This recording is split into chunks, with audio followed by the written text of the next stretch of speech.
ಹರಿಕಥಾಮೃತ ಸಾರ ಗುರುಗಳ ಕರುಣದಿಂದಾಪನಿತು ಪೇಳುವೆ ಪರಮ ಭಗವದ್ಭಕ್ತರಿದನಾದರದಿ ಕೇಳುವುದು. ಕಡು ಕರುಣಿ ನೀನೆಂದರಿದು ಹೇರೊಡಲ ನಮಿಸುವೆ ನಿನ್ನಡಿಗೆ ಬೆಂಬಿಡದೆ ಪಾಲಿಸು ಪರಮ ಕರುಣಾ ಸಿಂಧು ಎಂದೆಂದು. ನಡು ನಡುವೆ ಬರುತ್ತಿಪ್ಪ ವಿಘ್ನವ ತಡೆದು ಭಗವನ್ನಾಮ ಕೀರ್ತನೆ ನುಡಿದು ನುಡಿಸೆನ್ನಿಂದ ಪ್ರತಿ ದಿವಸದಲ್ಲಿ ಮರೆಯದಲೇ. 9ನೇ ಪದ್ಯ ವಿಭೂತಿ ಸಂಧಿ. ಅಷ್ಟದಳ ಸಹೃದಯ ಕಮಲಾಧಿಷ್ಠಿತನು ತಾನಾಗಿ ಸರ್ವೋತ್ಕೃಷ್ಟ ಮಹಿಮನು ದಳಗಳಲ್ಲಿ ಸಂಚರಿಸುತ್ತ ಒಳಗಿದ್ದು. ದುಷ್ಟರಿಗೆ ದುರ್ಬುದ್ಧಿ ಕರ್ಮ ವಿಶಿಷ್ಟರಿಗೆ ಸುಜ್ಞಾನ ಧರ್ಮ ಸಂಪುಷ್ಟಿಗೈಸುತ್ತ ಸಂತೈಪ ನಿರ್ದುಷ್ಟ ಸುಖಪೂರ್ಣ.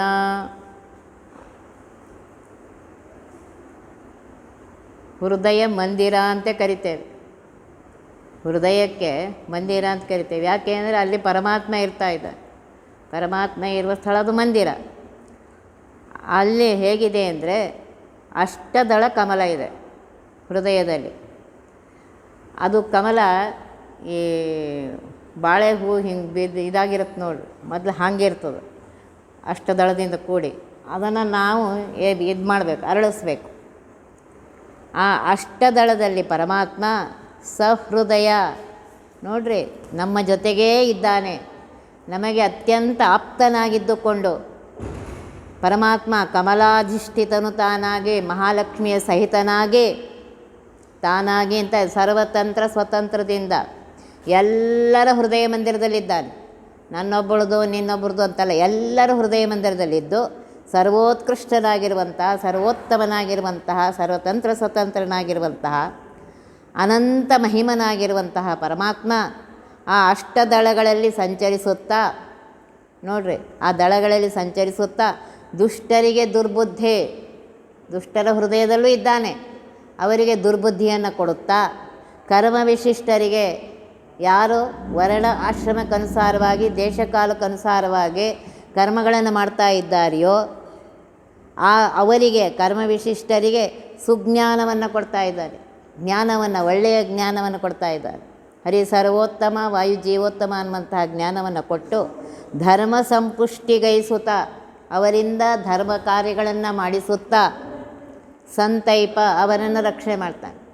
ದುಷ್ಟರಿಗೆ ಕೆಟ್ಟ ಕರ್ಮಗಳ ಮಾಡಿಸಿ ಅವರಿಗೆ ಕೆಟ್ಟದ್ದು ಕೊಡ್ತಾನೆ, ದುಃಖಗಳನ್ನ ಕೊಡ್ತಾನೆ. ಒಳ್ಳೆಯವರಿಗೆ ಒಳ್ಳೆಯ ಕರ್ಮಗಳನ್ನು ಮಾಡಿಸಿ ಅವರಿಗೆ ರಕ್ಷಣೆ ಮಾಡ್ತಾನೆ. ನಿರ್ದುಷ್ಟ ನೋಡ್ರಿ, ಸರ್ವೋತ್ಕೃಷ್ಟನಾಗಿರುವಂತಹ ನಿರ್ದೋಷನಾಗಿರುವಂತಹ ಸರ್ವಸ್ವಾಮಿಯಾಗಿರುವಂತಹ ಪರಮಾತ್ಮ ಸುಖಪೂರ್ಣನಾಗಿದ್ದಾನೆ, ಜ್ಞಾನಾನಂದ ಮಹಿಮನಾಗಿದ್ದಾನೆ ಪರಮಾತ್ಮ ಅನ್ನೋದನ್ನು ಹೇಳ್ತಾ ಇದ್ದಾರೆ. ಹೃದಯದಲ್ಲಿ ಅಷ್ಟದಳ ಕಮಲ ಅಂತ ಹೇಳಿದೆ. ಹೃದಯ ಮಂದಿರನೇ ಇದು. ಸಣ್ಣದಿದೆ, ನಿಮಗಷ್ಟು ಗೊತ್ತಾಗಲಿಕ್ಕಿಲ್ಲ ನೋಡಿ. ಹೃದಯ ಮಂದಿರ 4 ಕಡೆ 4 ದ್ವಾರಗಳಿವೆ. ಒಂದೊಂದಕ್ಕೆ 3 ಬಾಗಿಲು, ಮತ್ತು ಮೇಲೆ 3 ಬಾಗಿಲು, ಅಂದರೆ ಒಟ್ಟು 15 ಬಾಗಿಲುಗಳಿವೆ. ಮೊದಲನೇ ಬಾಗಿಲಿಗೆ ಮಹಾಲಕ್ಷ್ಮೀ ದೇವಿ, 4 ದಿಕ್ಕಿನಲ್ಲಿರುವ ಮೊದಲನೇ ಬಾಗಿಲಿಗೆ ಮಹಾಲಕ್ಷ್ಮೀ ದೇವಿ ಶ್ರೀಭೂ ರೂಪದಿಂದ ಇದ್ದಾಳೆ. ಮೊದಲನೇ ಬಾಗಿಲಿಗೆ ಅವಳು ದ್ವಾರಪಾಲಕ. 2ನೇ ಬಾಗಿಲಿಗೆ ದೇವತೆಗಳಿದ್ದಾರೆ ನೋಡ್ರಿ, ಹೇಳ್ತಾ ಇದ್ದಾರೆ. ಅಗ್ನಿ ಪೃಥ್ವಿ, ಒಂದು ಕಡೆ ಅಗ್ನಿ, ಇನ್ನೊಂದು ಕಡೆ ಪೃಥ್ವಿ. 5 ಪ್ರಾಣಗಳು, ಪ್ರಾಣ ಅಪಾನ ವ್ಯಾನ ಉದಾನ ಸಮಾನ. ಅವರು ಅಪಾನ ವಾಯು ಇದ್ದಾನೆ. ಮೊದಲು ಪೂರ್ವ ದಿಕ್ಕಿಗೆ ತೆಗೆದುಕೊಳ್ಳಿ, ಅಲ್ಲಿ ಪರಮಾತ್ಮ ಪ್ರಾಣರೂಪದಿಂದ ಇದ್ದಾನೆ, ದ್ಯೂರೂಪದಿಂದ ಭೂದೇವಿ ಇದ್ದಾಳೆ, ಇವಳು ಭಾರತೀ ದೇವಿ ಎಂದು. ಕೊನೆಯ ಬಾಗಿಲಿಗೆ ಜಯ ವಿಜಯರಿದ್ದಾರೆ. ಆಮೇಲೆ ಇದರ ಬಾಗಿಲಿಗೆ ಮೊದಲು ಶ್ರೀ ಭೂ ರೂಪದಿಂದ ಇದ್ದಾನೆ ಪರಮಾತ್ಮ. ಆಮೇಲೆ ಸೋಮ ಅಂದರೆ ವ್ಯಾನ ರೂಪದಿಂದ ಅಲ್ಲಿ ಪರಮಾತ್ಮ, ಬಲ ಪ್ರಬಲರು ದ್ವಾರಪಾಲಕರು. ವ್ಯಾನ ರೂಪದಿಂದ ಮಹಾಲಕ್ಷ್ಮಿ ದಿಕ್ ರೂಪದಿಂದ ಅಲ್ಲಿ ಭಾರತೀ ದೇವಿ ದಿಕ್ ರೂಪದಿಂದ ಅಲ್ಲಿದ್ದಾಳೆ. 3ನೆಯ ಬಾಗಿಲಿಗೆ ಪಶ್ಚಿಮದ ಬಾಗಿಲಿಗೆ ಶ್ರೀಭೂ ರೂಪದಿಂದ ಮೊದಲನೇ ಬಾಗಿಲಲ್ಲಿ ಮಹಾಲಕ್ಷ್ಮೀ ದೇವಿ, ಅಪಾನವಾಯು ದೇವರು, ಪೃಥ್ವಿ ಇದ್ದಾಳೆ ಭಾರತೀ ದೇವಿ ಪೃಥ್ವಿ ರೂಪದಿಂದ. ಕುಮುದಾಕ್ಷ ದ್ವಾರಪಾಲಕರು. ಜಯ ವಿಜಯ ಇಲ್ಲಿ ಪೂರ್ವಕ್ಕಾಯಿತು, ಆಮೇಲೆ ಬಲ ಪ್ರಬಲ ಆಯಿತು. ಆಮೇಲೆ ಪಶ್ಚಿಮಕ್ಕೆ ಕುಮುದ ಕುಮುದಾಕ್ಷ ಆಯಿತು. ಈ ಕಡೆ ಈಗ ಉತ್ತರದ ಬಾಗಿಲಿಗೆ ಶ್ರೀಭೂ, ಮೊದಲನೇ ಬಾಗಿಲಿಗೆ ಶ್ರೀಭೂ ರೂಪದಿಂದ ಮಹಾಲಕ್ಷ್ಮೀ ದೇವಿ ಇದ್ದಾಳೆ. ಸಮಾನ ವಾಯುದೇವರು ವಿದ್ಯುತ್ ಅನಿಸ್ಕೊಂಡು ಭಾರತೀ ದೇವಿ ಇದ್ದಾಳೆ. ನಂದ ಸುನಂದರು ಕೊನೆಯ ಬಾಗಿಲಿಗಿದ್ದಾರೆ. ಈ ರೀತಿಯಾಗಿ ಪರಮಾತ್ಮ ಇದ್ದಾನೆ. ನೋಡಿರಿ, ಪರಮಾತ್ಮ ಈ ಹೃದಯ ಮಂದಿರದಲ್ಲಿ ಅಷ್ಟಭುಜವುಳ್ಳನಾಗಿ ಶಂಖ, ಚಕ್ರ, ಗದಾ, ಪದ್ಮ, ಚರ್ಮ, ಖಡ್ಗ, ಬಿಲ್ಲು, ಬಾಣ ಹಿಡ್ಕೊಂಡಿದ್ದಾನಂತೆ. ಹಿಡ್ಕೊಂಡು ಅಲ್ಲಿ ಪರಮಾತ್ಮ ಅಗ್ರೇಶ, ಪ್ರಾದೇಶ, ಮೂಲೇಶ ಅಂತ 3 ರೂಪಗಳು. ಅಗ್ರೇಶ, ಪ್ರಾದೇಶ, ಮೂಲೇಶ ಅನ್ನುವ ರೂಪದಿಂದ ಇದ್ದಾನೆ. ಅಲ್ಲಿ ಹೇಳ್ತಾ ಇದ್ದಾರೆ, ಈ ರೀತಿಯಾಗಿ ಪರಮಾತ್ಮ ಇದ್ದು ಮಹಾಲಕ್ಷ್ಮೀ ದೇವಿ ಅಲ್ಲಿದ್ದಾಳೆ. ಈ ಮೂಲೇಶನನ್ನು ಆಶ್ರಯಿಸಿಕೊಂಡೇ ಕೈ ಮುಗಿದುಕೊಂಡು ವಾಯುದೇವರು ಅವರ ಪಾದದ ಹತ್ತಿರ ಕೈ ಮುಗಿದುಕೊಂಡು ಹಂಸ ಸೋಹಂಸಾಹ ಜಪವನ್ನು ಮಾಡ್ತಾಯಿದ್ದಾರೆ. ಹಂಸ ಮಂತ್ರವನ್ನು ದೇವತೆಗಳಲ್ಲಿ, ಸೋಹಂ ಮಂತ್ರವನ್ನು ಮನುಷ್ಯರಲ್ಲಿ, ಮನುಷ್ಯರಲ್ಲಿ ಸ್ವಾಹ ಮಂತ್ರವನ್ನು, ಸೋಹಂ ಮಂತ್ರವನ್ನು ದೈತ್ಯರಲ್ಲಿ ಮಾಡ್ತಾಯಿದ್ದಾರೆ. ಹಂಸ ಅಂದರೆ ಪರಮಾತ್ಮ ನೀನು ಸರ್ವಶ್ರೇಷ್ಠನಾಗಿದ್ದೆ ಅಂಥೇಳಿ ದೇವತೆಗಳು ಪರಮಾತ್ಮನ ಅಲ್ಲಿ ಮಾಡ್ತಾಯಿದ್ದಾರೆ. ಆಮೇಲೆ ವಾಯುದೇವರು ಮಾಡ್ತಾಯಿದ್ದಾರೆ, ಅವರಲ್ಲಿ ಇದ್ದುಕೊಂಡು ದೇವತೆಗಳಿದ್ದುಕೊಂಡು. ದೈತ್ಯರಲ್ಲಿ ಸೋಹಂ, ನಾನೇ ದೇವರು, ನನ್ನಿಂದೇ ಆಗ್ತಾಯಿದೆ, ನಾನೇ ಗ್ರೇಟು, ನಾವು ಯಾರೂ ಗ್ರೇಟ್ ಇಲ್ಲ, ನಮ್ಮ ಕರ್ಮಕ್ಕನುಸಾರವಾಗಿ ವಾಯುದೇವರು ನಮ್ಮಲ್ಲಿದ್ದು ಮಾಡಿಸ್ತಾ ಇದ್ದಾರೆ. ಆ ಸೋಹಂ ಅಂಥೇಳಿ ದೈತ್ಯರಲ್ಲಿ ಮಾಡಿಸ್ತಾ ಇದ್ದಾರೆ. ಆಮೇಲೆ ಸ್ವಾಹ ಮನುಷ್ಯರಲ್ಲಿ. ಯಾಕೆ ಅಂದರೆ ನಮ್ದೀಗ 1 ತಾಸು ಹೋಯಿತು ಅಂದರೆ ಆ ದಿನ ಮತ್ತೆ ಬರೋದಿಲ್ಲ. ಸ್ವಾಹ ಆಯುಷ್ಯವನ್ನು ಸ್ವಾಹ ಮಾಡಿಬಿಟ್ರು, ವಾಪಸ್ ಬರೋದಿಲ್ಲ. ನೀವು ಇಡೀ ಬ್ರಹ್ಮಾಂಡದ ದುಡ್ಡು ಹಾಕ್ರಿ, ಹೋಗಿದ್ದ ದಿವಸ ಬರ್ತದೇನು, ಹೋಗಿದ್ದ ದಿನ ಬರ್ತದೇನು, ಹೋಗಿದ್ದ ಸಮಯ ಬರೋದಿಲ್ಲ. ಸ್ವಾಹ ಆಯ್ತದ, ಅದನ್ನು ಪರಮಾತ್ಮನಿಗೆ ಅವರು ಅರ್ಪಿಸಿಬಿಟ್ಟಿದ್ದಾರೆ. ಈ ರೀತಿಯಾಗಿ ಹಂಸ ಸೋಹಂ ಸ್ವಾಹ ಅನ್ನುವ ಮಂತ್ರವನ್ನು ಜಪ ಮಾಡುತ್ತಾ ಅಲ್ಲಿ ಮೂಲೇಶನ ಪಾದದಲ್ಲಿ ಇವರಿದ್ದಾರೆ. ಈ ರೀತಿಯಾಗಿ ತಿಳಿದುಕೋಬೇಕು. ಆಮೇಲೆ ಕಮಲಗಳು ಹೇಳಿದೆ ನಿಮಗೆ. ಕಮಲ ಅಂದರೆ ಹೀಗೆ ಬರಿಬೇಕು, ಅಷ್ಟದಳ ಕಮಲ. 4 ದಿಕ್ಕಿಗೆ 4, ಇನ್ನು ಉಪದಿಕ್ಕಿಗೆ 4, 8 ದಿಕ್ಕಿಗೆ 4 ಕಮಲಗಳಿವೆ. ಆ ಕಮಲಗಳನ್ನು ಬರಿಬೇಕು. ಈ ಕಮಲ ಬಂಗಾರದ ವರ್ಣದಿದೆ, ಸ್ವರ್ಣ ವರ್ಣದ್ದು. ಹೇಳಿದ್ನಲ್ಲ, ಕದಳಿ ಪುಷ್ಪದಂತೆ ಕೆಳಮುಖವಾಗಿದೆ, ಚಂದ್ರಕಾಂತಿಯಂತೆ ಇದೆ ಕಮಲ, ವಿಶಾಲಪೂರ್ಣವಾಗಿದೆ. 10 ದಿಕ್ಕಿನಲ್ಲೂ ಹೋಗುತ್ತದು, ಈ 8 ದಿಕ್ಕಿನಲ್ಲಿ ಮೇಲೆ ಮತ್ತು ಕೆಳಗೆ. ಈ ಕಮಲಕ್ಕೆ ನಿಯಾಮಕ ಪರಮಾತ್ಮ ಸಂಕರ್ಷಣ ರೂಪದಿಂದ ಇದ್ದಾನೆ. ಈ ಕಮಲದ ಅಭಿಮಾನಿ ದೇವತೆಗಳು ಇಂದ್ರ, ಅವನು ಉಪೇಂದ್ರ ನಾಮಕ ಪರಮಾತ್ಮನ ಭಾರತೀಯ ರಮಣ ಮುಖ್ಯ ಪ್ರಾಣಾಂತರ್ಗತ ಉಪೇಂದ್ರನ ಉಪಾಸನೆಯನ್ನು ಮಾಡ್ತಾ ಇದ್ದಾರೆ. ಪರಮಾತ್ಮನೇ ರೂಪ ಉಪೇಂದ್ರ ಅನ್ನೋದು. ಕಮಲ ಹೇಳಿದೆ ಅಧೋಮುಖವಾಗಿದೆ ಅಂತ. ಮೇಲಿನ ತುದಿ ಏನಿದೆ ಅದಕ್ಕೆ ದುರ್ಗಾದೇವಿ ಅಭಿಮಾನಿಯಾಗಿದ್ದಾಳೆ. ಅದು ಪೂರ ಸ್ಟೆಮ್ ಏನಿದೆ ಅದಕ್ಕೆ ಭೂದೇವಿ ಅಭಿಮಾನಿ. ಹೂವಿಗೆ ಅಷ್ಟದಳ ಪದ್ಮಕ್ಕೆ ಶ್ರೀದೇವಿ ಅಭಿಮಾನಿಯಾಗಿದ್ದಾಳಂತೆ. ಆಮೇಲೆ ಪರಮಾತ್ಮ ಶಕ್ತ್ಯಾದಿ 12 ರೂಪಗಳಿವೆ. 4 ದಿಕ್ಕು, ಈ 4 ದಿಕ್ಕು ಹೇಳ್ತಾ ಇದ್ದಾರೆ. ಪೂರ್ವ ದಿಕ್ಕಿನಲ್ಲಿ ಶಕ್ತಿ ಪ್ರತಿಷ್ಠಾ ಅನ್ನುವ ರೂಪದಿಂದ ಇದ್ದಾನೆ. ಈ ಶಕ್ತಿ ಪ್ರತಿಷ್ಠಾ ಪರಮಾತ್ಮನ ರೂಪಗಳು ನಮ್ಮ ಹೃದಯದಲ್ಲಿ ಈಗ ಮಾಲೆಯ ಥರ ಇದೆ. ದಕ್ಷಿಣ ದಿಕ್ಕಿನಲ್ಲಿ ಸಂವಿತ್ ಸ್ಫೂರ್ತಿ ಅನ್ನುವ ರೂಪದಿಂದ ಇದ್ದಾನೆ ಪರಮಾತ್ಮ. ಪಶ್ಚಿಮ ದಿಕ್ಕಿನಲ್ಲಿ ಪ್ರವೃತ್ತಿ ಕಲಾ ಅನ್ನುವ ರೂಪದಿಂದ ಇದ್ದಾನೆ ಪರಮಾತ್ಮ. ಉತ್ತರ ದಿಕ್ಕಿನಲ್ಲಿ ವಿದ್ಯಾ ಮತ್ತು ಮತಿ ಅನ್ನುವ ರೂಪದಿಂದ ಇದ್ದಾನೆ. ನೀವು ಅನ್ಬೋದು, ನೀವು ಹೇಳ್ತೀರಿ ನಮಗೆ ಮರ್ತು ಹೋಗುತ್ತೆ. ಈಗ ಮೊದಲು ಕೇಳಿ, ಆಮೇಲೆ ಇದು ಒಂದೊಂದನ್ನೇ ನಿಮಗೆ ಬೋರ್ಡ್ ಇಟ್ಕೊಂಡು ಸರಿಯಾಗಿ ವರ್ಣನೆ ವಿವರವನ್ನು ಹೇಳ್ತೇನೆ. ಈಗ ಮೊದಲು ಕೇಳಿ ಅದನ್ನು. ಆಗ್ನೇಯ ದಿಕ್ಕಿಗೆ ನಿಯತಿ, ನೈಋತ್ಯ ದಿಕ್ಕಿಗೆ ಮಾಯಾ, ವಾಯು ದಿಕ್ಕಿಗೆ ಕಾಲ, ಈಶಾನ್ಯ ದಿಕ್ಕಿಗೆ ಪುರುಷ ಅನ್ನುವ ಹೆಸರಿನಿಂದ ಪರಮಾತ್ಮ 8 ದಿಕ್ಕಿನಲ್ಲೂ ಇದ್ದಾನೆ. ನೋಡ್ರಿ, ಪರಮಾತ್ಮ ಈ ಹೃದಯ ಮಂದಿರದ ಅಷ್ಟದಿಕ್ಕಳ ಕಮಲಕ್ಕೆ ಪೂರ್ವಕ್ಕೆ ಇಂದ್ರಾಂತರ್ಗತನಾಗಿ ಉಪೇಂದ್ರ ಅನ್ನುವ ರೂಪದಿಂದ ಇದ್ದಾನೆ ಅಂತ ಹೇಳಿದೆ. ಆಗ್ನೇಯಕ್ಕೆ ಅಗ್ನಿ ಅಂತರ್ಗತನಾಗಿ ಪರಶುರಾಮ ರೂಪದಿಂದ ಇದ್ದಾನೆ. ಆಮೇಲೆ ದಕ್ಷಿಣಕ್ಕೆ ಯಮನ ಅಂತರ್ಗತನಾಗಿ ಶ್ರೀರಾಮ ರೂಪದಿಂದ ಇದ್ದಾನೆ. ನೈಋತ್ಯಕ್ಕೆ ನಿವೃತ್ತಿಯ ಅಂತರ್ಗತನಾಗಿ ಜನಾರ್ದನ ರೂಪದಿಂದ ಪರಮಾತ್ಮ ಇದ್ದಾನೆ. ಪಶ್ಚಿಮಕ್ಕೆ ವರುಣ, ಅವನ ಅಂತರ್ಗತನಾಗಿ ಪರಮಾತ್ಮ ಮತ್ಸ್ಯ ರೂಪದಿಂದ ಇದ್ದಾನೆ. ವಾಯುವ್ಯಕ್ಕೆ ಪರಮಾತ್ಮ ವಾಯು ಕೋಣವಾಯು ಅಂತರ್ಗತನಾಗಿ ಹಯವದನ ಹಯಗ್ರೀವ ರೂಪದಿಂದ ಇದ್ದಾನೆ.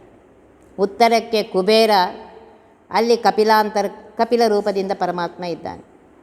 ಈ ರೀತಿಯಾಗಿ ಕುಬೇರನೂ ಇದ್ದಾನೆ, ಚಂದ್ರನು ಉತ್ತರ ದಿಕ್ಕಿಗೆ ಇದ್ದಾನೆ, ಅಲ್ಲಿ ವಾಮನ ರೂಪದಿಂದ ಪರಮಾತ್ಮ ಇದ್ದಾನೆ. ಇನ್ನು ಯಾವ ಯಾವ ದಿಕ್ಕಿಗೆ ಪರಮಾತ್ಮ ಬಂದರೆ ಯಾವ ಯಾವ ಭಾವನೆಗಳು ಬರುತ್ತೆ ಅನ್ನೋದನ್ನು ಹೇಳ್ತಾ ಇದ್ದಾರೆ.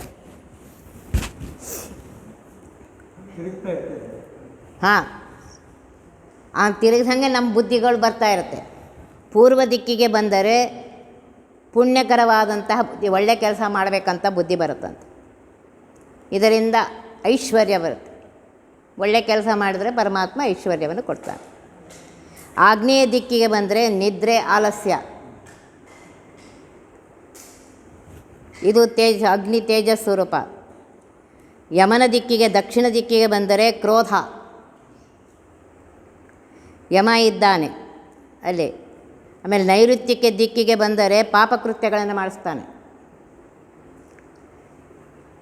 ಪಶ್ಚಿಮ ದಿಕ್ಕಿಗೆ ಬಂದರೆ ವಿನೋದ, ಆಟ ಆಡಬೇಕು, ಅದು ಮಾಡಬೇಕು, ತಮಾಷೆ ಮಾಡೋದು, ಇದು ರೀತಿ. ಆಮೇಲೆ ವಾಯುವ್ಯ ದಿಕ್ಕಿಗೆ ಬಂದರೆ ಗಮನಾಗಮನಗಳು, ಓಡಾಡಬೇಕು, ಅಲ್ಲಿ ಹೋಗ್ಬೇಕು, ಇಲ್ಲಿ ಹೋಗ್ಬೇಕು ಅಂತ ಅನ್ನೋದಲ್ಲ. ಕುಬೇರನ ದಿಕ್ಕಿಗೆ ಬಂದರೆ ರತಿಬುದ್ಧಿ, ಅದನ್ನು ತಿನ್ನಬೇಕು, ಇದನ್ನು ಮಾಡಬೇಕು, ಅದು ಚಂದಿರಬೇಕು, ಹಿಂಗಿರಬೇಕು ಅಂತ ಅನ್ನೋ ಬುದ್ಧಿಗಳು ಬರುತ್ತೆ. ಈ ರೀತಿಯಾಗಿ ಪರಮಾತ್ಮ ಯಾವ ದಿಕ್ಕಿಗೆ ಬಂದಾನಂತ ನೀವು ಆವಾಗ ತಿಳ್ಕೊಂಬಿಡ್ಬೇಕು. ಆ ದಿಕ್ಕಿಗೆ ಬಂದು ನಮಗೆ ಗೊತ್ತೂ ಆಗೋದಿಲ್ಲ, ಬಿಡ್ರಿ, ನಾವೆಲ್ಲ ಮಾಡಿಬಿಟ್ಟಿರ್ತೀವಿ, ಆಮೇಲೆ ಇದಾಗತ್ತೆ. ಪರಮಾತ್ಮ ಈ ರೀತಿಯಾಗಿ ಆಯಾ ದಿಕ್ಕಿಗೆ ಬಂದು ಅಂದರೆ ತಿರುಗ್ತಾ ಇದ್ದಾನೆ. ಅವನು ಒಂದೊಂದು ದಳದಲ್ಲಿ ಸಂಚಾರ ಮಾಡ್ತಾ ಇದ್ದಾನೆ. ಒಂದು ನಿಮಿಷದಲ್ಲಿ ನಮ್ಮದು ಇದಾಗ್ತಾಯಿದೆ, ಚೇಂಜ್ ಆಗ್ತಾಯಿದೆ. ಈಗ ನೋಡ್ರಿ, ಈಗ ಎಲ್ಲಿಗೆ ಬಂದಿದ್ದಾನೆ ಅಂತಂದರೆ ಪೂರ್ವ ದಿಕ್ಕಿನಲ್ಲಿದ್ದಾನೀಗ. ಒಳ್ಳೆ ಕೆಲಸ ಮಾಡಬೇಕು, ಪುಣ್ಯದ ಕೆಲಸ ಮಾಡಬೇಕು, ಹರಿಕಥಾಂಸಾರ ಕೇಳ್ತಾ ಇದ್ದೀವಿ. ಸ್ವಲ್ಪ ಆ ಕಡೆ ಈ ಕಡೆ ಹೋದರೆ ಅಷ್ಟರಲ್ಲಿ ತಿರುಗಿಬಿಟ್ಟಿರ್ತಾನೆ. ಏನು ಆ ಕಡೆ ಬುದ್ಧಿ ಹೋಯಿತು, ಈ ಕಡೆ ಹೋಯಿತು ಅಂದರೆ. ಈ ರೀತಿಯಾಗಿ ಪರಮಾತ್ಮ ಸರ್ವರಲ್ಲಿ ನೋಡ್ರಿ ಅವನು ಏನು ಮಹಿಮಾ. ಅವನ ಮಹಿಮಾ ಎಷ್ಟಿದೆ ನೋಡ್ರಿ. ಹೇಳಿದೆ ಪರಮಾತ್ಮ ಅಲ್ಲಿ ಮೂಲೇಶ, ಅಗ್ರೇಶ, ಪ್ರಾದೇಶ ಅನ್ನುವ ರೂಪದಿಂದ ಇದ್ದಾನೆ ಅಂಥೇಳಿ. ಮೂಲೇಶ ಹೇಗಿದ್ದಾನೆ ಅಂದರೆ ಅಂಗುಷ್ಟಾಗ್ರ ಮೂರ್ತಿ ಅಂತ ಹೇಳ್ತಾ ಇದ್ದಾರೆ. ಸ್ವರೂಪ ದೇಹದ ಅಂಗುಷ್ಟದ ಅಗ್ರಭಾಗ ಇಷ್ಟೇ, ಅಷ್ಟಿದ್ದಾನೆ ಮೂರ್ತಿ. ಕರ್ಣಿಕಾ ಮೂಲದಲ್ಲಿದ್ದಾನೆ. ಆ ಹೂ ಏನು ಹೂ ಇದು ಕರ್ಣಿಕಾ ಹೂ ಹೀಗಿದೆ ಅಂದರೆ ಕೊನೆ ಭಾಗ ಇದೆಯಲ್ಲ ಅಲ್ಲಿದ್ದಾನೆ. ದಳಗಳಲ್ಲಿ ಇವನೇ ಸಂಚಾರ ಮಾಡ್ತಾ ಇದ್ದಾನೆ. ಹೂ ಹೀಗಿದೆ, ಕೆಳಗಿಲ್ಲಿದ್ದಾನೆ, ಸಂಚಾರ ಮಾಡೋನು ಇವನೇ ದಳಗಳಲ್ಲಿ. ವಾಯುದೇವರ ಅಂತರ್ಗತನಾಗಿ ಪರಮಾತ್ಮ ಮಾಡಿಸ್ತಾ ಇದ್ದಾನೆ. ವಾಯುದೇವರು ಜೀವರ ಕಡೆಯಿಂದ ಸಾಧನೆ ಮಾಡಿಸ್ತಕ್ಕ ರೂಪ ಇದು. ಈತನಿಗೆ ವಿಶ್ವಂಬರ ಅಂತಲೂ ಹೆಸರು. ಜಾಗೃತ ಅವಸ್ಥೆಯಲ್ಲಿ ಮಾಡಿಸ್ತಾ ಇದ್ದಾನೆ. ಆದ್ದರಿಂದ ಇವನು ರಕ್ತವರ್ಣದವನಾಗಿದ್ದಾನೆ, ಕೆಂಪು ಬಣ್ಣದವನಂತೆ. ಆಮೇಲೆ ಅಂಗುಟಾಗ್ರ ಮೂರ್ತಿ ಹೇಳ್ತಾ ಇದ್ದಾರೆ. ಕಮಲಕ ಜೀವಾಕಾರ ರೂಪವುಳ್ಳವನು, ಕಮಲದ ಕರ್ಣಿಕೆಯ ಮಧ್ಯದಲ್ಲಿರುವನು, ಇವನೇ ಬಿಂಬರೂಪಿ, ಇವನೇ ಸಾಧನ ಮಾಡಿಸಿ ಅಪರೋಕ್ಷ ಜ್ಞಾನವನ್ನು ಕೊಡುವನು. ಇವನಿಗೆ ಆತ್ಮ ಅಂತ ಕರೀತಾ ಇದ್ದಾರೆ. ಪ್ರಾಜ್ಞ ರೂಪದವನು, ನಿದ್ದೆಯನ್ನು ಕೊಡುವವನು. ಪ್ರಾದೇಶ, ಇವನು ಚೋಟುದ್ದ ಮೂರ್ತಿ. ಇವನು ಅಂಗುಟ ಪ್ರಮಾಣ ಇದರಷ್ಟಿರ್ತಾ ಇದ್ದಾನೆ, ಜೀವಾಕಾರ ರೂಪ. ಪ್ರಾದೇಶ, ಇವನು ಚೋಟುದ್ದ ಮೂರ್ತಿ. ಅಗ್ರೇಶನ ಮೇಲಿನ ಭಾಗದಲ್ಲಿದ್ದಾನೆ. ರತ್ನಮಯವಾದ ದಿವ್ಯ ರತ್ನಮಯವಾದ ಮಂಟಪದಲ್ಲಿ ಪರಮಾತ್ಮ ಕುಳಿತಿದ್ದಾನೆ. ಜೀವರಿಗೆ ಸ್ವರೂಪಾನಂದವನ್ನು ಕೊಟ್ಟು ಸಂರಕ್ಷಣೆ ಮಾಡ್ತಾ ಇದ್ದಾನೆ. ಇವನಿಗೆ ಅಂತರಾತ್ಮ ಅಂತ ಕರೀತಾ ಇದ್ದಾರೆ. ಹೃದಯದಲ್ಲಿ ವ್ಯಾಪ್ತನಾಗಿದ್ದಾನೆ, ಶುಕ್ಲವರ್ಣದವನಾಗಿದ್ದಾನೆ. ಶ್ರವಣ ಇತ್ಯಾದಿಗಳನ್ನು ಮಾಡಿಸಿ ನಮಗೆ ಆನಂದವನ್ನು ಕೊಡ್ತಾಯಿದೆ. ಈ ರೀತಿಯಾಗಿ ಪರಮಾತ್ಮ ಹೇಳ್ತಾ ಇದ್ದಾರೆ. ಈಗ ನೋಡಿ, 8 ದಳಗಳಿವೆಯಲ್ಲ, ಆ 8 ದಳಗಳಲ್ಲಿ ಯಾವ ರೀತಿ ಇದ್ದಾನೆ ಅಂತ ಅನ್ನೋದನ್ನೇ ಹೇಳ್ತಾ ಇದ್ದಾನೆ. ಪೂರ್ವ ದಿಕ್ಕಿನಲ್ಲಿ ದಳಾಭಿಮಾನಿಯಾಗಿ ಇಂದ್ರ ಅಂತರ್ಗತನಾಗಿ ಉಪೇಂದ್ರ ಅನ್ನುವ ರೂಪದಿಂದ ಪರಮಾತ್ಮ ಇದ್ದು ಪುಣ್ಯಕರ್ಮಗಳನ್ನು ಮಾಡಿಸ್ತಾ ಇದ್ದಾನೆ. ಆಗ್ನೇಯ ದಿಕ್ಕಿನಲ್ಲಿ ಅಗ್ನಿ ಅಂತರ್ಗತನಾಗಿ ಪರಶುರಾಮ ದೇವರು ನಿದ್ರೆ ಮತ್ತು ಆಲಸ್ಯವನ್ನು ತಂದುಕೊಡ್ತಾಯಿದ್ದಾರೆ. ಮತ್ತು ಅದನ್ನು ಹೇಳ್ತಾ ಇದ್ದೀನಿ, ಮತ್ತೆ ರಿಪೀಟ್ ಮಾಡ್ತಾ ಇದ್ದೀನಿ. ದಕ್ಷಿಣ ದಿಕ್ಕಿನಲ್ಲಿ ಯಮಾಂತರ್ಗತನಾಗಿ ಶ್ರೀರಾಮದೇವರು ಹಿಂಸೆ ಬುದ್ಧಿಯನ್ನು ತಂದುಕೊಡ್ತಾ ಇದ್ದಾರೆ. ಇನ್ನೊಬ್ಬರಿಗೆ ಹೊಡೆಯೋದು ಬಡಿಯೋದು ಇಂಥ ಕೆಟ್ಟ ಬುದ್ಧಿಗಳು. ನೈಋತ್ಯ ದಿಕ್ಕಿನಲ್ಲಿ ನಿವೃತ್ತಿ ಅಂತರ್ಗತನಾಗಿ ಜನಾರ್ದನ ಪಾಪ ಕಾರ್ಯಗಳನ್ನು ಮಾಡಿಸ್ತಾ ಇದ್ದಾನಂತೆ. ಪಶ್ಚಿಮ ದಿಕ್ಕಿನಲ್ಲಿ ವರುಣಾಂತರ್ಗತನಾಗಿ ಮತ್ಸ್ಯರೂಪಿಯಾದಂತಹ ಪರಮಾತ್ಮ ಆಟ ಆಡುವಂತಹ ಬುದ್ಧಿ, ಸಮಯ ಕಳೆಯುವಂತಹ ಬುದ್ಧಿಯನ್ನು ಕೊಡ್ತಾ ಇದ್ದಾನೆ. ವಾಯುವ್ಯ ದಿಕ್ಕಿನಲ್ಲಿ ಪರಮಾತ್ಮ ಪ್ರವಾಹವಾಯು ಅಂತರ್ಗತನಾಗಿ ಹಯಗ್ರೀವ ದೇವರು ಗಮನಾಗಮನಗಳನ್ನು ಮಾಡಿಸ್ತಾ ಇದ್ದಾನಂತೆ. ಉತ್ತರ ದಿಕ್ಕಿನಲ್ಲಿ ಕುಬೇರ ಅಥವಾ ಚಂದ್ರಾಂತರ್ಗತನಾಗಿ ಕಪಿಲ ವಾಮನರು ರೀತಿಯಾಗಿರ್ತ ಪರಮಾತ್ಮ ಕ್ರೀಡಾಸಕ್ತಿಯನ್ನು ಕೊಡ್ತಾ ಇದ್ದಾನೆ.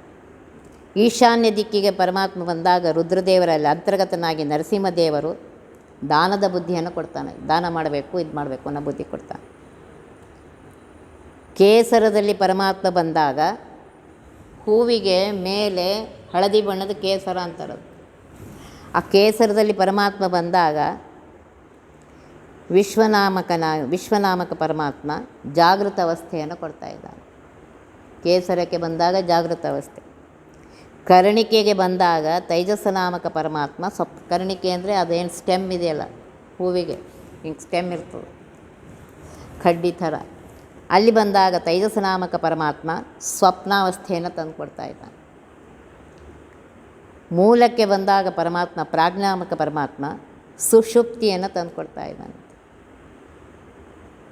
ಕಮಲದ ಮಧ್ಯಭಾಗಕ್ಕೆ, ಹೂವಿನ ಮಧ್ಯಭಾಗಕ್ಕೆ ಪರಮಾತ್ಮ ಬಂದರೆ ನಾರಾಯಣ ನಾಮಕ ಪರಮಾತ್ಮ ವಾಯುವಂತರ್ಗತನಾಗಿ ವೈರಾಗ್ಯ ಬುದ್ಧಿ ಅಂದರೆ ವಿಶೇಷವಾದ ಆಸಕ್ತಿಯನ್ನು ಪರಮಾತ್ಮನಲ್ಲಿ ಕೊಡ್ತಾ ಇದ್ದಾರೆ.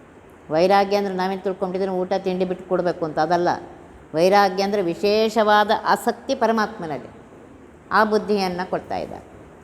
ಈ ರೀತಿಯಾಗಿ ಪರಮಾತ್ಮ ನೋಡ್ರಿ, ಎಲ್ಲರ ದೇಹದಲ್ಲಿದ್ದು ಹೃದಯ ಮಂದಿರದಲ್ಲಿದ್ದು ಅಷ್ಟದಳ ಕಮಲದಲ್ಲಿ ಈ ರೀತಿಯಾಗಿ ತಿರುಗಾಡುತ್ತಾ ಆಯಾ ಬುದ್ಧಿಯನ್ನು ಕೊಡ್ತಾ ಇದ್ದಾನೆ.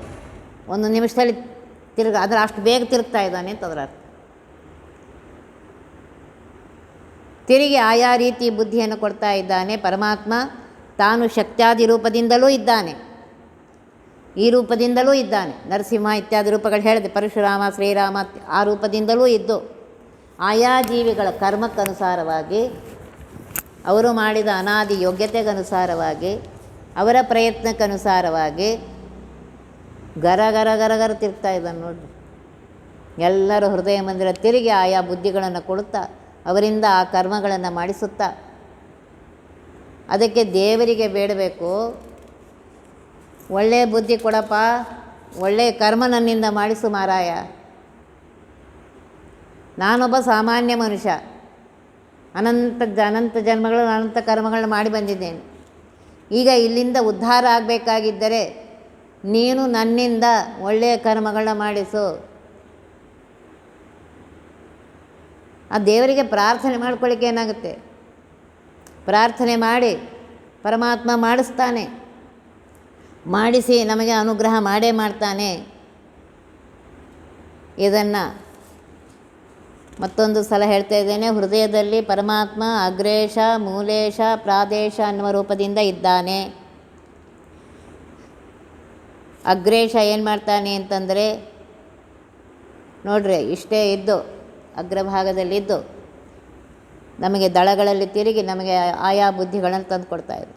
ಪ್ರಾದೇಶ ಇಷ್ಟಿದ್ದಾನೆ, ಮೂಲೇಶ, ಇವರೆಲ್ಲರೂ ಈ ಮೂರು ರೂಪದಿಂದ ಪರಮಾತ್ಮ ವಾಯುವಂತರ್ಗತನಾಗಿದ್ದುಕೊಂಡು ಹಂಸಸೋಹಂ ಸ್ವಾಹ ಎಂಬ ಜಪವನ್ನು ಮಾಡುತ್ತಾ ಆ ಜೀವರಿಂದ ನೋಡಿರಿ, ಆ ಜಪದಿಂದ ನಮ್ಮ ಆಯುಷ್ಯವೂ ಹೋಗ್ತಾ ಇದೆ.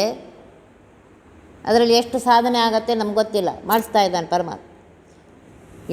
4 ದಿಕ್ಕಿನಲ್ಲಿ ಮೊದಲನೇ ಬಾಗಿಲಿಗೆ 3 ಬಾಗಿಲಿದೆ, 4 ದಿಕ್ಕಿಗೆ.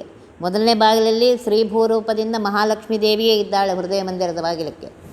2ನೇ ಬಾಗಿಲಿನಲ್ಲಿ ವಾಯುದೇವರಿದ್ದಾರೆ. 3ನೇ ಬಾಗಿಲಿನಲ್ಲಿ ಜಯ, ವಿಜಯರು, ಬಲ, ಪ್ರಬಲ, ಕುಮುದ, ಕುಮುದಾಕ್ಷ, ನಂದ, ಸುನಂದ ಅಂತ ದ್ವಾರಪಾಲಕರಿದ್ದಾರೆ. ಅಲ್ಲಿ ಹೇಗೆ ವೈಕುಂಠದಲ್ಲಿ ಇದೆಯೋ ಅದೇ ರೀತಿಯಾಗಿ ಹೃದಯ ಮಂದಿರದಲ್ಲಿ ಪರಮಾತ್ಮ ಆ ರೀತಿಯಾಗಿದ್ದಾನೆ. ಇದ್ದು ನಮಗೆ ನಮ್ಮ ಕರ್ಮಕ್ಕನುಸಾರವಾಗಿ ಆಯಾ ಬುದ್ಧಿಗಳನ್ನು ಕೊಡುತ್ತಾ ನಮ್ಮಿಂದ ಸಾಧನೆಯನ್ನು ಮಾಡಿಸ್ತಾ ಇದ್ದಾನೆ. ಪೂರ್ವ ದಿಕ್ಕಿಗೆ ಪರಮಾತ್ಮ ಬಂದರೆ ಪುಣ್ಯ ಬುದ್ಧಿ ಹುಟ್ಟುತ್ತೆ, ಒಳ್ಳೆ ಕೆಲಸ ಮಾಡಬೇಕು ಅನ್ನೋ ಬುದ್ಧಿ ಹುಟ್ಟುತ್ತೆ. ಆಗ್ನೇಯ ದಿಕ್ಕಿಗೆ ಬಂದರೆ ನಿದ್ರೆ ಮತ್ತು ಆಲಸ್ಯ ಬರುತ್ತೆ. ದಕ್ಷಿಣ ದಿಕ್ಕಿಗೆ ಬಂದರೆ ಕ್ರೋಧ, ಯಾಕೆಂದರೆ ಯಮ ಇದ್ದಾನೆ, ಕ್ರೋಧ ಮಾಡಿಸಿ. ಗೀತೆಯಲ್ಲಿ ಪರಮಾತ್ಮ ಹೇಳ್ತಾನೆ, ಕಾಮಯೇಷ ಕ್ರೋಧಯೇಷ ಇವೆರಡೇ ನಿನ್ನನ್ನು ಕೆಟ್ಟ ಮಾರ್ಗಕ್ಕೆ ಕರ್ಕೊಂಡು ಹೋಗುತ್ತೆ. ಕಾಮ ಅದು ಬೇಕು, ಇದು ಬೇಕು, ಏನು ದೇವ್ರು ಕೊಟ್ಟಿದ್ದಾನೆ ಮೊದಲು ಸಂತೃಪ್ತಿಯಿಂದ ಇರು. ದೇವರು ಕೊಟ್ಟಿದ್ರಲ್ಲಿ ಸಂತೃಪ್ತಿಯಿಂದ ಇದ್ದು ಆವಾಗಲೇ ಸಾಧನೆ ಆಗೋದು. ಇನ್ನೂ ಬೇಕು ಇನ್ನೂ ಬೇಕಂತ ಸಾಧನೆ ಏನಾಗ್ತದೆ ತಲೆ. ಅದಕ್ಕೆ ಹೇಳ್ತಾನೆ, ನನಗೆ ಸಿಟ್ಟು ಯಾವಾಗ ಬರುತ್ತೆ? ನನ್ನ ಇಚ್ಛೆ ಆಗದೆ ಇದ್ದರೆ ಕ್ರೋಧ ಬರುತ್ತೆ, ನನ್ನ ಇಚ್ಛಾ ಪ್ರಕಾರ ನಡೆದೇ ಇದ್ದರೆ ಕ್ರೋಧ ಬರುತ್ತೆ. ಕೃಷ್ಣ ಹೇಳ್ತಾ ಇದ್ದಾನೆ, ಈ ಕಾಮ ಕ್ರೋಧಗಳೇ ನಿನ್ನನ್ನು ಇಲ್ಲಿ ಹಾಕ್ತಾ ಇವೆ, ಸಂಸಾರದಲ್ಲಿ ಹಾಕತ್ತೆ. ಆದ್ದರಿಂದ ಇಲ್ಲಿ ಹೇಳ್ತಾ ಇದ್ದಾರೆ, ಇಚ್ಛೆ ಮಾಡು. ಏನು? ಪರಮಾತ್ಮ ನನ್ನಿಂದ ಒಳ್ಳೆಯ ಕೆಲಸ ಮಾಡು ಅಂತ ಇಚ್ಛೆ ಮಾಡು. ನಿನ್ನ ಮನಸ್ಸಿನಂತೆ ಆಗದೇ ಇದ್ದರೆ ಕ್ರೋಧ ಮಾಡಬೇಡ, ಎಲ್ಲ ನೋಡ್ಕೊಳ್ಳೋನು ಅವನಿದ್ದಾನೆ. ನಿನ್ನ ಮನಸ್ಸಿನಂತೆ ಈ ಜಗತ್ತಲ್ಲಿ ಎಂದೂ ಆಗೋದಿಲ್ಲ, ಅದನ್ನು ನೆನ್ಪಿಟ್ಕೊಂಡ್ಬಿಡು. ನಿನ್ನ ಹಾಗೆ ಇನ್ನೂ ಅನಂತ ಜೀವರಿದ್ದಾರೆ ನಿನ್ನ ಜೊತೆಗೆ. ಹೆಂಡ್ತಿ ಮಕ್ಕಳು, ಗಂಡ ಮಕ್ಕಳು, ಬಂದವರು ಬಾದವರು ಹೋಗೋರು ಎಲ್ಲರೂ ನಮ್ಮಿಚ್ಛೆ ಆಗಂತಂದ್ರೆ ಹೆಂಗಾಗತ್ತೆ ಹೇಳ್ರಿ? ಹೊಲಸು ಎದ್ದೋಗುತ್ತೆ ಪ್ರಪಂಚ. ಎಲ್ಲರೂ ನನ್ನಿಚ್ಛೆಯಂತೆ ಆಗಬೇಕು ಅಂದರೆ ಇಲ್ಲ. ಎಲ್ಲರೂ ಹೊಂದಿಕೊಂಡು ಸರಿಯಾಗಿ ಇದು ಮಾಡಿ ಒಳ್ಳೆಯ ಮಾರ್ಗದಲ್ಲಿ ಹೋದ ಆವಾಗ ಏನಾಗುತ್ತೆ? ಸರಿಯಾಗುತ್ತೆ. ಯೋಜನೆ ಮಾಡ್ಕೋಬೇಕು ಅದನ್ನು ಹೇಳ್ತಾ ಇದ್ದಾರೆ. ನೈಋತ್ಯ ದಿಕ್ಕಿಗೆ ಬಂದರೆ ಪಾಪಕೃತ್ಯಗಳು, ನಮ್ಮಿಂದ ಪಾಪ ಆಗ್ತಾ ಇದೆ ಅಂದರೆ ಆವಾಗ ದೇವರು ನೈಋತ್ಯ ದಿಕ್ಕಿಗೆ ಬಂದಿದ್ದಾನೆ. ಆಟ ಆಡಬೇಕು, ಅದು ಮಾಡಬೇಕು, ಇದು ಮಾಡಬೇಕು, ತಮಾಷೆ ಮಾಡಬೇಕು ಅಂತಂದರೆ ಪಶ್ಚಿಮ ದಿಕ್ಕಿಗೆ ಬಂದಿದ್ದಾನೆ. ಗಮನಗಳು ನಡೀತಾ ಇದೆ, ಅಲ್ಲಿ ಹೋಗ್ತಾ ಇದ್ದೀವಿ, ಇಲ್ಲಿ ಹೋಗ್ತಾ ಇದ್ದೀವಿ, ತಿರುಗಾಡ್ತಾ ಇದ್ವಿ, ಆಗ ಪರಮಾತ್ಮ ವಾಯುವ್ಯ ದಿಕ್ಕಿಗೆ ಬಂದಿದ್ದಾನೆ. ಧನದ ಆಶೆಯನ್ನು ಹುಟ್ಟಿಸ್ತಾ ಇದ್ದಾನೆ. ತಿನ್ನಬೇಕು, ಉಣಬೇಕು, ದುಡ್ಡನ್ನು ಇದು ಮಾಡಬೇಕು. ಆ ಬುದ್ಧಿ ಉತ್ತರ ದಿಕ್ಕಿಗೆ ಬಂದರೆ ಪರಮಾತ್ಮ ಕುಬೇರನಂತರ್ಗತನಾಗಿದ್ದುಕೊಂಡು ಕಪಿಲ ನಾಮಕ ಪರಮಾತ್ಮ ಆ ರೀತಿ ಮಾಡ್ತಾ ಇದ್ದಾನೆ. ಇದನ್ನು ತಿಳಿದುಕೊಂಡು ಆ ರೀತಿಯಾಗಿ ಪರಮಾತ್ಮ ನನಗೆ ಒಳ್ಳೆಯ ಬುದ್ಧಿಯನ್ನು ಕೊಡು, ಅವನಿಗೆ ಪ್ರಾರ್ಥನೆಯನ್ನು ಮಾಡಬೇಕು. ಮೂಲೇಶ, ಅಗ್ರೇಶ, ಪ್ರಾದೇಶ ಪರಮಾತ್ಮ ನೀನೇ. ಜಾಗೃತ ಅವಸ್ಥೆಯನ್ನು ಕೊಡುವವನು ನೀನೇ, ಸ್ವಪ್ನಾವಸ್ಥೆಯನ್ನು ಕೊಡುವವನು ನೀನೇ, ಗಾಢ ನಿದ್ದೆಯನ್ನು ಕೊಡುವವನು ನೀನೇ, ನನ್ನಿಂದ ದಾನ ಬುದ್ಧಿ ಪುಣ್ಯ ಕೆಲಸ ಮಾಡಿಸುವವನು ನೀನೇ. ಎಲ್ಲ ನೀನೇ ಮಾಡಿಸ್ತಾ ಇದೆಯಾ, ಆದಷ್ಟು ನನ್ನಿಂದ ಒಳ್ಳೆಯ ಕೆಲಸವನ್ನು ಮಾಡುವಂತ ಪ್ರಾರ್ಥನೆ ಮಾಡ್ಕೋಬೇಕಷ್ಟೆ.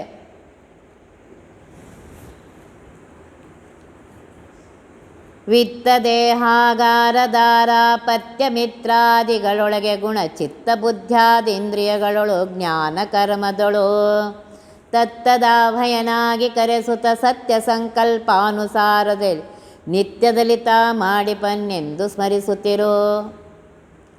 ವಿತ್ತ ದುಡ್ಡು ಅದು ಅವನ ಕೈಯಾಗೆ ಅದು. ಯಾರಿಗೆ ಎಷ್ಟು ದುಡ್ಡು ಯಾವ ಕಾಲ ಕೊಡಬೇಕು, ನೀನು ಹೋರಾಡಿದರೂ ಅಷ್ಟೇ ಇರುತ್ತೆ, ಹೋರಾಡದೇ ಇದ್ದರೂ ಅದು ಬದತ್ತೆ. ಕೂತಲ್ಲೇ ನಿನಗೆ ಅಷ್ಟು ಬರಬೇಕು ಅಂತಿದ್ರೆ ಬರುತ್ತೆ. ವಿತ್ತ ದೇಹ, ಈ ದೇಹವು ಅವನದ ಕೈಯಲ್ಲೇ ಇದೆ. ಆಗಾರ ಮನೆ, ನೋಡ್ರಿ ಮನೆಯಲ್ಲೂ ಅವನೇ ಇದ್ದಾನೆ.